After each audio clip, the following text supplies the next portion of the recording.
And I call the member for Monaro. Thank you, Speaker.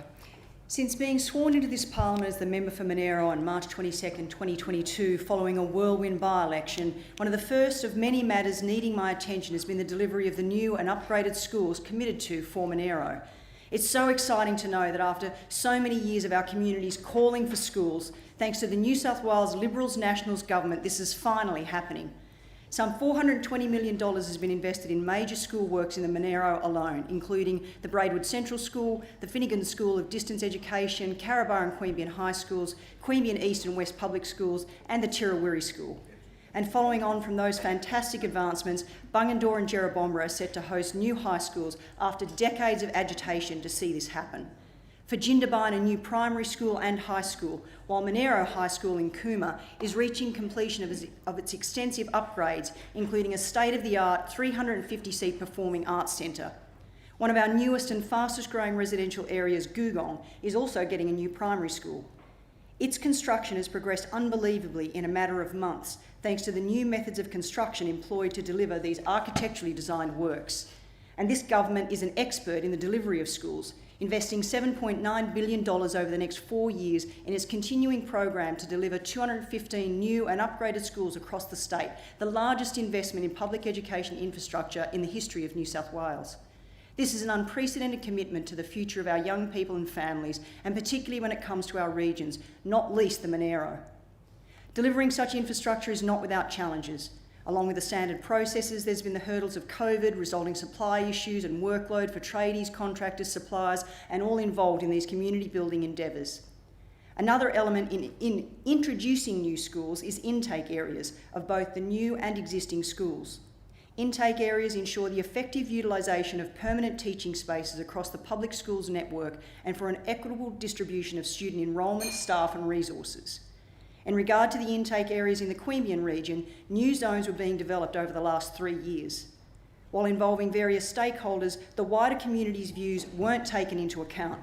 As the new member for Monaro, I wasn't made aware either. The public announcement on the new areas, the time I also learned of them.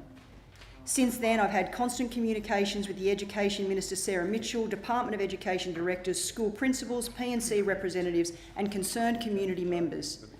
The reversal of the Jerrabomberra Primary School zoning decision, the initial matter advanced by the community, occurred within 3 weeks. The resulting community survey produced in excess of 1,000 submissions, all of which had to be reviewed by the department to fully address concerns and formulate options. Having progressed all of that, and with a conclusion in sight, meetings had been scheduled with myself, the Minister and department officials to review the outcomes this week in Parliament. While the Department of Education's preferred option was to maintain the intake areas of March 24, the community's calls essentially revolved around 2 priorities. 1, the provision for all of Jerrabomberra, as it is today, to be zoned for both the primary school and the new high school. 2, solutions and concurrent options that would allow this to occur without severely disadvantaging other local schools and offering ways in which their long-term future is also assured. My only focus has always been ensuring the community was being properly heard and engaged with, and to advocate, support and promote the community's clearly expressed views and position. In relation to student numbers for the new Jerrabomberra High School, the initial capacity of Stage 1 is 500 students, planned as a staged rollout beginning with years 7 and 8. Stage 2 of the master plan allows for as many as 1,000 students. In line with community calls, I've requested more detailed information on Stage 2 and how expansion will occur as demand dictates. Now that the Department of Education has finalised its review, this can be presented at a community meeting early next week. In light of the extensive process undertaken and with school enrolments meant to close on June 17, I've also called for an extension on that particular deadline. In addition, I'm pleased to say there are other positive conversations currently occurring around this government's continued commitment to education in our region and how this might take shape into the future. Thank you to the community for continuing to make their views and concerns clearly heard, and Minister Mitchell for being willing to constructively engage to see them practically addressed.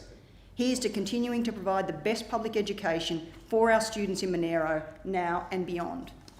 Well, I thank the member for Monaro, and I believe the member for Tweed would like to respond. The Parliamentary Secretary. Look, I just want to commend the member for Monaro being relatively new here. She certainly hit the ground running, and I think she's established herself as a real doer for a local community, and that's exactly what we do here, and we strive on both sides of the House to try to look after our local people. And if it runs against some government policies, if it runs against some bureaucratic process, well, to hell with it. This is what we're in this place for, is to represent our local constituents and local people. And I think what the member for Monaro does is admirable, and I hope she keeps up the great work, and I'm sure the people of her town will respect her even more. Well, I thank the member for Tweed, and I call